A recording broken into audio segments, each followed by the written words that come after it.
হ্যাঁ, ready। আমি কে তুমি কে, আমি কে তুমি কে, সাবধান বাংলাদেশের মানুষ। আর ছাত্র ছাত্রীদের গায়ে আরেকটা হাত নয়, আর প্রবাস থেকে একটা টাকাও যাবে না ব্যাংকে। যদি ছাত্র ছাত্রীদের গায়ে আরেকবার হাত ওঠে, অনেক মা বাবার চোখের পানি জড়াইছস তোরা।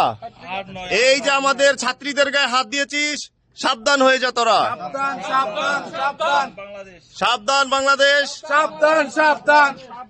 আমাদের ছাত্র ছাত্রীদেরকে যারা আঘাত করেছে, এই যে দেখুন ভাই, এই জায়গা আমাদের সৌদি থেকে আমরা খুব কষ্টে আছি।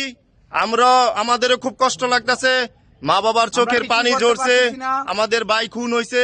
আমরা চাই এটার সমাধান, আমরা চাই এটার সুষ্ঠু একটা কিছু করুক। বাংলাদেশের এই মানুষের লাশ আমাদের আর ভাল লাগে না প্রবাস থেকে দেখে। আমরা সারাদিন কষ্ট করে আমরা এত কষ্ট করে যদি টাকা পাঠানো আর যাবে না বাংলাদেশে, সারাদিন